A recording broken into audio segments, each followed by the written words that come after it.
a sign or statue for once we would get more followers all over the country. But you see, this here is right in this residence. We are not even on a thoroughfare. And it's hard for people to find us over here. We need to be out on thoroughfare. And there is places here that we can get. So let us do all we can within the next 6 months, see just what we can get. And as you know, we have added to another, or rather we've thrown out another little bait here to the public of an economical, program for, a safety, which will amount to a lot of money in the run of a year. We're going to put it to itself. This we don't want to check until that we see what we can do in 1 year. This is a bait to all our people, the 22 million. We're not asking ourselves now only. We're going to do it. But now what we are after is get our dead brothers to do it. They contribute to this, and they will do it if you know how to be a good, diplomat. They will do it. And they've already helping themselves. If we could get 4 million people to do that, or 5 million people, it's running how much? About 60? 5 million people a month, the $5 million a month. Yeah. 5 million. Right. And that'd be 60 million a year. Yeah.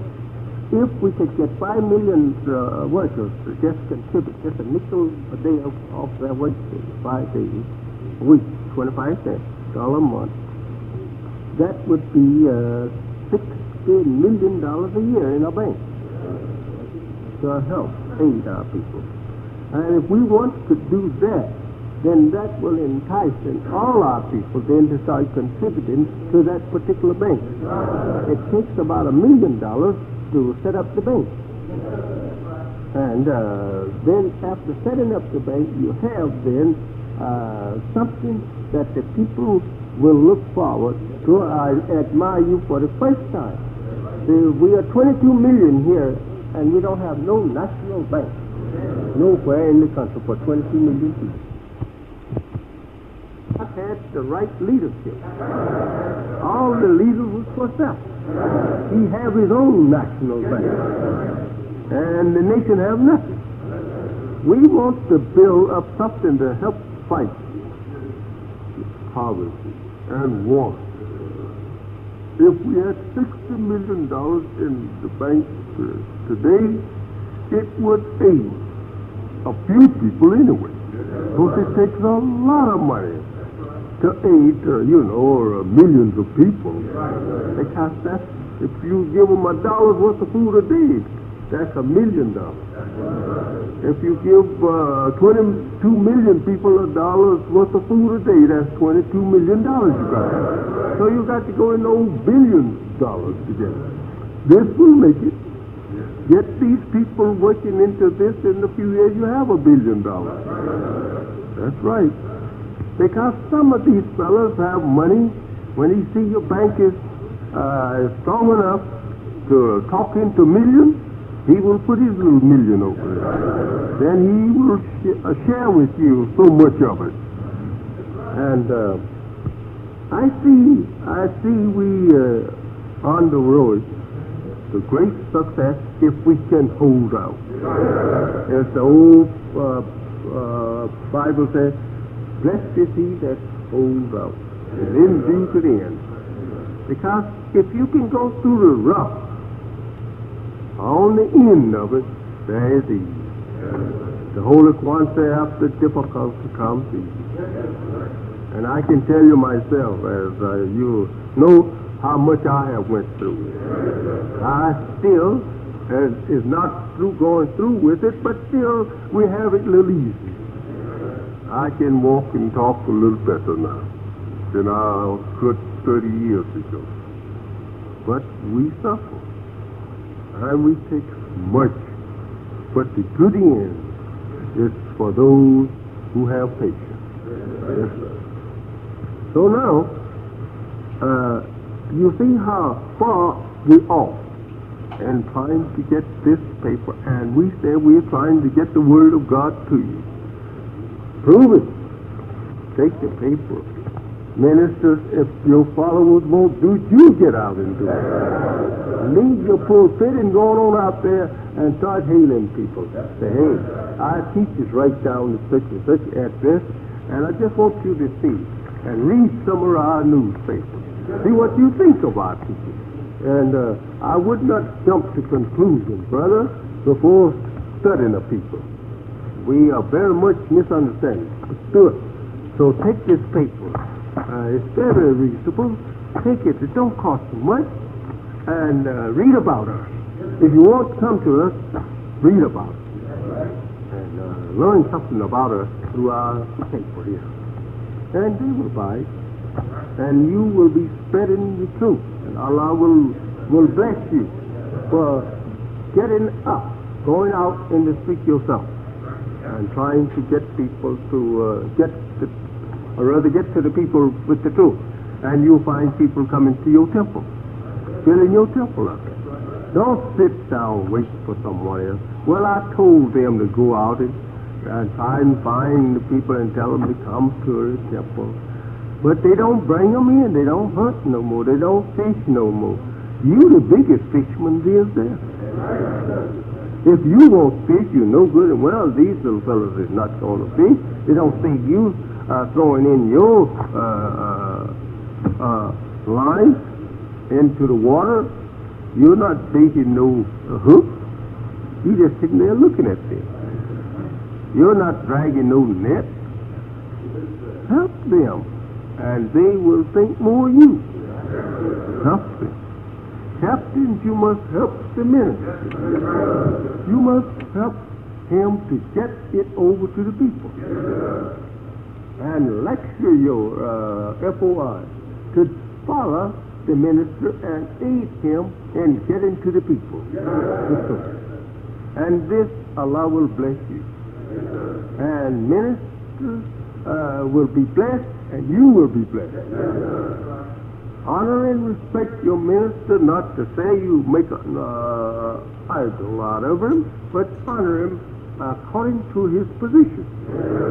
Don't disrespect the minister who carries the word of Almighty God. Show him respect.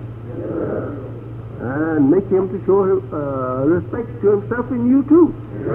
We show each other respect. Yes.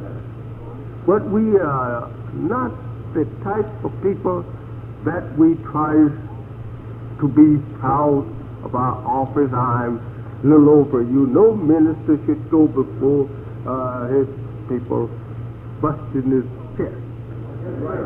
They already know you are their minister. Act as friendly and as humble and submissive as possible with your followers, for your followers. That will give them the spirit to act like that. But if you go stand up and be big man, they get that same spirit. Every time you make a little officer here, he's doing the same thing. And then you're running the people away from your temple. Yeah, that's exactly what you be doing then. Never to take these offices and make them other than what they should be by your proud attitude and your impotent talk to the poor little brother, sister. You know better than he. If they are believers, you know we're bigger than they are. They're all you're all the same before Allah. So don't boast and try to be big, and just because that you stand on the door, don't scold me because I'm got to come by you. I know I have to come by you. And then, all right, act like that you want me to come by you. When I get to you, you greet me with a smiling face and offer the free road to the speaker up there. If I act like that, I want to see. And if I act a little other than myself, you don't have yet to jump on me and crush me just tell me, no, brother, I'm sorry, but you are not the type that can get in there in the meeting because we don't like to have no disturb in there, and so you must not go in. Well, tell that you can act like that you some peaceful brother. If I let you in there, they will kill me. Talk like that. Because I'll let the disturbing brother come in and break the peace of the meeting. That's the way to talk to him. Captain must not come walking around. Hey, what are you doing around? No, not that. No, we know you the captain. You don't have to come around whooping at us like that. No, let the captain come around and salute his people, bow his head like they bow to you. You want them all to act alike. They show respect to each other. Shake hands with them all with a smile. They dare defend you. Someone would try to attack you, their lives would be the first that the attacker would get a hold of. So remember that. You don't go and abuse them. If they act a little wrong, some of them may be a little disobedient at times, that's understood. Right. But you're not yet to go out of your way and show the people disrespect just because you can't. Just take him out and beat hell out of him. You must never do that. Never strike another brother unless you're just compelled to do it to protect yourself. Islam does not teach us to do no such thing. Don't swear and use profanity at one another. This don't look nice for a righteous person. Be standing swearing at each other. Just because you captain, you should just swear like you please. You're free to swear at them and they are not to swear at you. This is not right. This is not the way of Islam.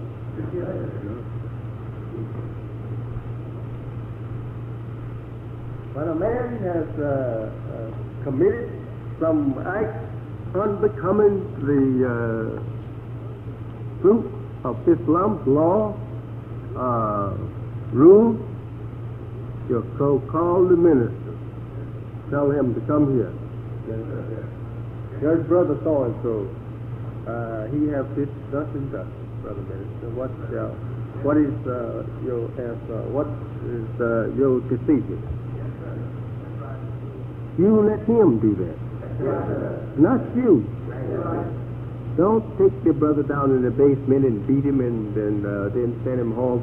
And the minister standing here preaching, trying to tell the people that we are in unity. We love each other. We won't even touch each other, and you down there beating hell out of our brother. That's wrong. That kind of captain we don't want on the post, brother minister. We hold you responsible for carrying such captain along with you. You must remember that we are trying to build up love and unity for our people. We can get rid of you easy with ironclad soft words. We mean everything we say. You won't stand. We don't have to even touch you. We just tell you, no, brother, we won't take that. Your own nature will teach you, don't rush on. They said, I'm not wanted among them. Don't rush them. My nature will teach me, go. I don't have to be thrown away. You are telling me, and I just can't resist. I have to go. Here comes one, you say, I just had to do this. I just had to do. Yeah, but do it in such way that you will be justified in doing it. Like what went on in Richmond here a few weeks ago. That's very ugly on the captain and the minister. The captain might have not say order the strikers of the brother, but yet he is the captain. If he didn't order it, he should stop it. Jump in front of it and take it yourself. Tell the brother, no, you must not do this. And the brother's not going to strike the captain. I said, don't strike it anymore. We've got to obey it. And, but if you let these things happen like that, you ran thousands of people away from you. That is already having the misunderstanding. Never to do these kind of things. And to bring about fighting in the mosque, in the temple of Islam, it's a sin, according to the Holy Quran. Never to bring about no fight in that place. That's the place of peace. Holy Quran teach you against it. But if you are attacked in the temple by infidels, then you must defend yourself. But if you're going to attack each other there, you're not fit to be there yourself. You're worse than an infidel because it's your sacred place. And then you destroy it with your own, anger. Don't do that. We can't use people like that. We must examine brothers before we put them on a post. Don't take a brother and put him on that door there to man that post, and that brother just came in the other week and we don't even know just whether or not that brother knows how to even meet a person. We got to take the brother and teach him how to meet people. When a person come up here to this door, you drill him through that in your fruit. And let the fruit be a bear you witness that that man now is all right. He can take the post on the door. But don't just reach over here and grab a brother. After a while you may grab a hypocrite. And he will run everybody that he possibly can, especially new ones, away from you. So always be careful. And then when you put him on the door to meet your guest, that new brother out there, your guest, coming today, then the captain must busy himself keeping an eye on that door to see whether or not he's going to treat these people right or not. The captain must not go off and take him a seat, sit down. I have somebody on the door. No. Go there yourself and watch them, or just watch them and see whether or not that they perform their duty as you have trained them to do. Don't trust them to do it behind your back. Go and see that they do it right. Don't take a lieutenant and trust him unless you watch him. You put him over the job, watch him. And don't watch him one time. Watch him every time. That's the captain's job. Where are you going? You going in the office sit down? You're not on your post there. Captain is supposed to be watching his soldiers all the time. Well, especially when they're on duty. Captain must be there watching them to see whether or not that they are performing their duty right. So you're not a good captain unless that you always is on your post, observing what your soldiers should be done. You give them order, you watch them to see that they carry it out. Lieutenant may sometimes turn hypocrite. Since he left the temple last, okay, he gets devil in him. And when he gets back on the job, he's playing what he can do to bring about, some way of crippling your progress. So if the captain is standing there with his arm full, watching the whole entire performance of his soldiers, all right, he knows whether this one or that one is weak or not. But if he go put him on the post and walk all off and go somewhere and sit down and go to sleep, he's a no good captain. Need to take one of these then and make captain out of him. One that's on the job. Ministers, it's the same.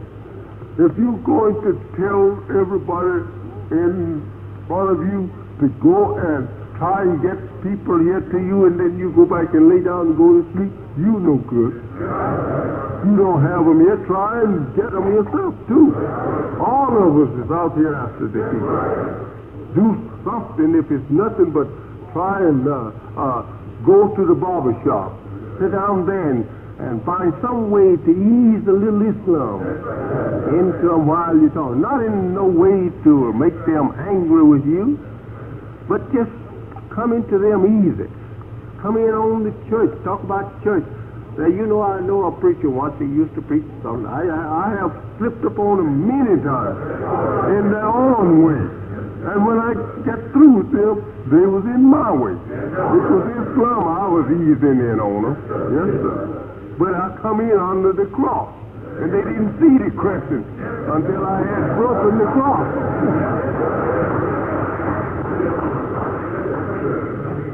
You got to learn to be good hunters. Yes, sir.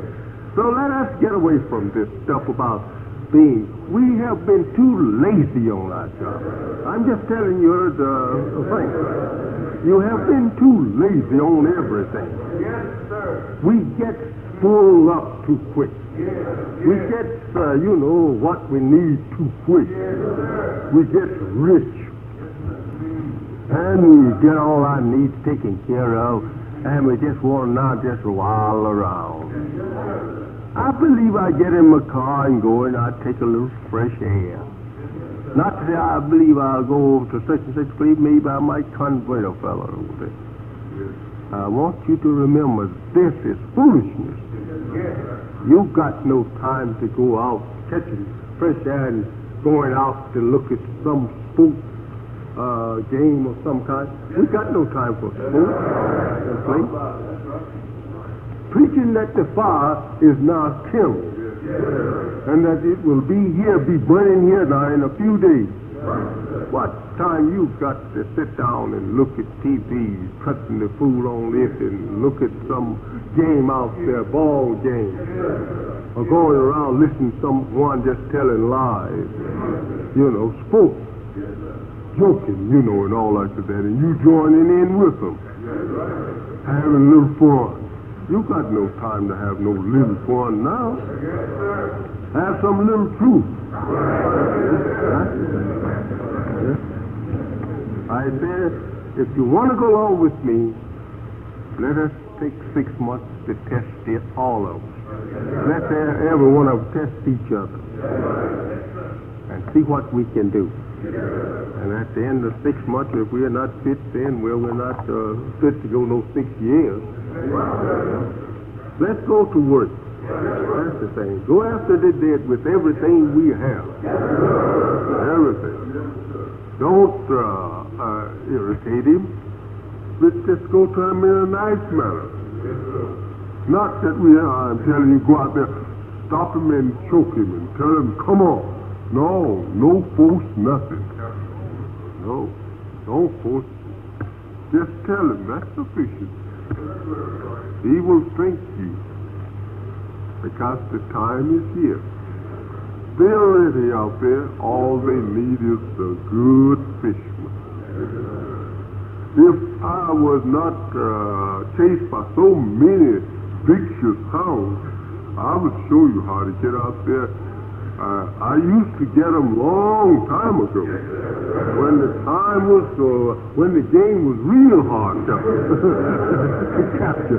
But now I see the game so easy. I just ached inside. I said, "Ooh, if I just had a chance," and they didn't know who I was. I said, "I'd get me 1,000 of them overnight." Yes, but they know me, I can't get around like I used to. But that is Brother Benjamin there, Minister Benjamin. He remember me. Yes, way back. See, I stand on up. Just stand on up. You may feel like stretching your legs. This brother here, back in 35 now. This is nearly 65. This is 64. That's a long time, isn't it? He known me from 35 I used to room in his house for about 4 or 5 years, I think, in Washington.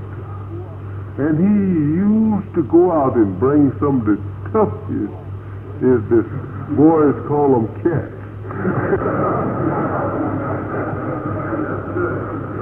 Toughest cats he could find, and stick them on me.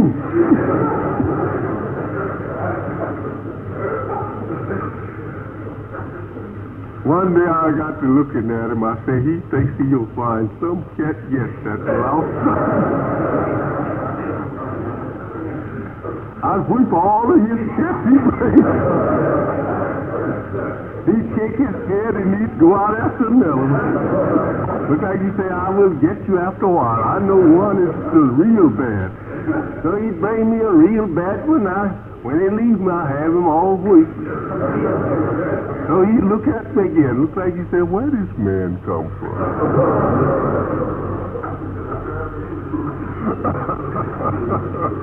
Right, Brother Bishop.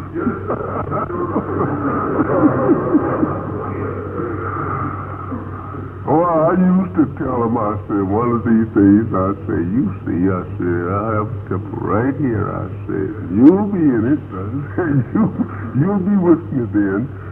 I says, I will get arrested here. I said, they send me to, maybe to prison. I said, but, I says, I'll be the winner. We'll have a big temple here one day. So he sees now. Way back then, 35. And so I travel up and down the East Coast, running every 2 weeks, 3 weeks, going to another place because the dog would be right there after me. Soon as they chase me, and find me up this tree, I'd jump to another tree or go in a holler. And so I had to do that for several long years. Yeah. Brother right here to tell you.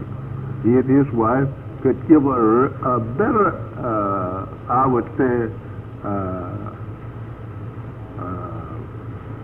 well, I could use to represent. They could represent me better than anybody on the East Coast. They've known me long. They know me. They know my moral character. He and his wife and some more there in Washington knew me back in those days when I was in my 30s. I was about in my middle 30s, over. And so they know me. They saw me for years, coming in and out. And if you want to know me, you ask them. Ask anybody up and down the East Coast. I stayed up and down there 7 years in my middle 30s. I'm a young man, up until about 42 years old, or something like that. Yeah, about 44 years old, when I went to prison. And just go up and down, go behind me where I went along. The people will soon tell you from Boston to Atlanta. And I stopped in and out every little city, town, all of them. And now today there's a light, a fire burning. Allah has blessed me with temples in every one of these places. Brother can tell you, I would tell him I was at such and such place. He'd tell me, where you been so long? At such and such place. Now in all those such and such places now, brother, you see a temple in them. Well, Allah blessed me wherever my foot trod. He caused the seed of salvation to prosper there. And it went into the heart of our people, and today there, as the old saying goes, that cast up right upon the water, and after many days you will see it again. Well, after many years now I see. Yes. So, brother didn't think that he'd be standing here today as a minister in those days. But he did. But he carried me down in that Virginia and threw me on one of those bad cats. That cat was so bad he ordered me out in the backyard to a fight. Yes, sir. He was. Yes, sir, brother. I will tell you. pastor of the church. I made fun of him, and he felt pretty cheap off from that. But he got jealous because that his followers was there beginning to, to listen at me, and the worst of it, his wife was about to become a convert. So the old ice maker, he just got real angry and just, lost control of himself. Being jealous of me, they're teaching people something that he didn't teach, and they believe in it. And so I laughed at the old brother because I was pretty strong in those days. I was a young fellow, and I told brother he wouldn't have lasted 2 minutes if I had went in the backyard. Because the poor brother, he was a little ill, and he was very skinny, and he was pretty weak. And I thought maybe that I could have finished him off in a little while. But that wasn't the point. I wanted to convert him.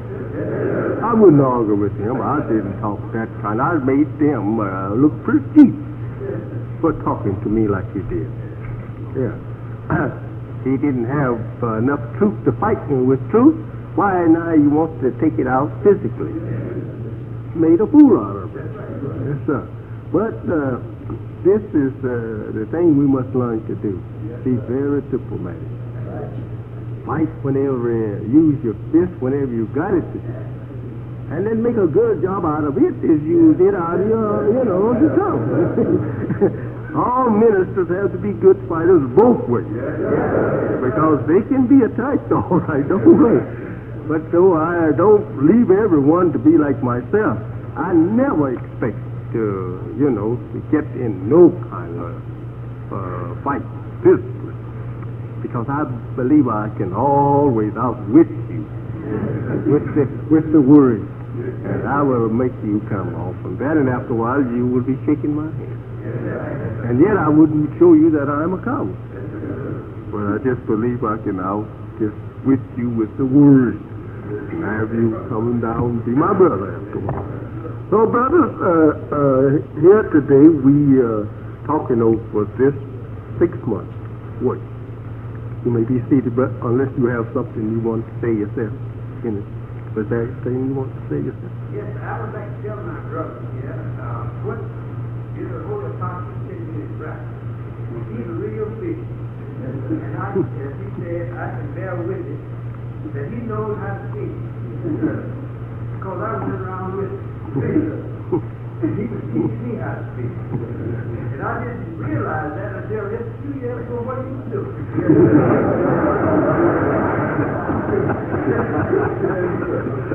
And I had to do some of the same things that I saw him do. Out here in my fish. That's all of that.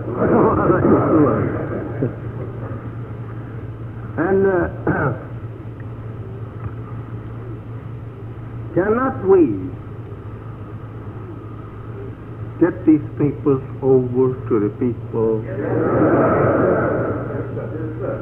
As long as the people will buy them, then we must put them in their hands. But now if it's hard to get the people to accept these papers, then I will bear witness that you probably could not sell over 100 paper or 50 papers. But if there is 1,000 people out there would buy that paper, if you would get to them, I say you should have sold us out. Keep going around. It is nothing for me to do if I have a job here that I don't work but 8 hours a day on it. I should go on home, clean up, and I say I'm going to try to spend at least 2 hours a day trying to get this paper to someone. Maybe they will become a convert. Well, okay, I walk around, I drive around and get to a place where I can start, talking the paper to the people. What this particular program of the Muslim. Have you ever read the Muslim program, brother? I'm not telling you yet I'm a Muslim. I was just reading here. This is a way to slip in on people sometimes. Actually, though, you just got a hold to it. Brother, you know, I was looking at this paper here, the Muslim paper. They are talking about how we could make a better people out of ourselves and make a strong government among us. Have you ever read anything about them here? They have about 12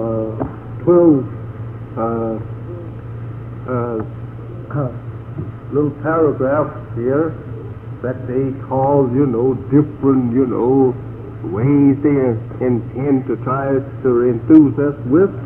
But I have neglected paying attention to the Muslim for a long time. They have something. I want to see articles here that he's talking about. Here, right here, and he says in paragraph 8 here, he says, we believe in justice for all, whether in God or not. What do you think of that? They must have something there. Now, I heard that these people didn't believe in nobody but just themselves. Now, this 8th paragraph here says that they believe in justice for all, good or bad. Well, that's right. The bad should get justice for him, and the good should get what's coming to him. This is right. And then you can start talking on it with it. Do you think that they have something? After a while you run into a man and say, I think they really have something. I think we should get behind those people. And when you know anything, well, you have a lot of people in your temple. Get them out. Get out and get out there and get after them. And don't feel ashamed. The thing that you will feel ashamed of when the time comes and seeing your people being lost because that you couldn't or would not get to them to teach them. You are my helpers, help me. You say you're going to help me. I don't think you're helping me just sitting around home, thinking that the people just heard that you're the minister and they will come there and just see you and listen to you because they heard that you go to them. You are the fisherman. You are the servant. They're not the servant of you. You the servant of them. And I'm your servant. I serve you. I'm the servant of Allah and I serve you. The whole nation with what he gives to me to give the nation. You are my helper. You are to serve the people. You are servants for the people. Not kings for the people. You are servants for the people. Right? All right. Let us do that. Let us do that. Wealth don't make us sit down. That's secondary, brother, to this way. Wealth is not the thing we're looking for. We're looking to try to keep clean and go before the people, but we must never put our heart in it. Don't put your heart in wealth. Put your heart in trying to save your people. That's the thing. Trying to save your people. Wealth will come. That's for sure. But as I used to tell Brother Benjamin there years ago about that, I said, that's easy. That will always come. I said, but I'm after the people. And he saw me in those days. I was very little. I was very poor. But nevertheless, I was after people, and Allah didn't never let me down. No, he didn't never let me down. I paid Brother Benjamin my boat bills all the time. But he never saw me physically at work. So sometimes he kind of thinks that I was with the big shots over there, playing a little game on the cover. But I wanted him to see that I was actually a servant of God, and that Allah was taking care of me, and I would not perish as long as I worked for Allah. And this he saw up until today. He went on to prison with me. He kept on following me until he followed me right into prison. He didn't know that. But I knew if he followed me, he was bound to go. Because I couldn't help but go myself. So if you go to follow me, you're bound to hit the same trap I hit.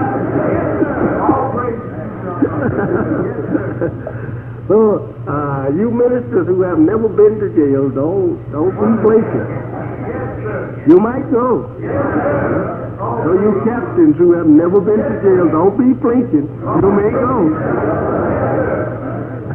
The Bible says, he that loves his life shall lose. He that hates his life shall keep it. That means he that don't care what come or go, all he wants to do is to get the truth over to him. Well, yeah, that man will be here when the others is gone.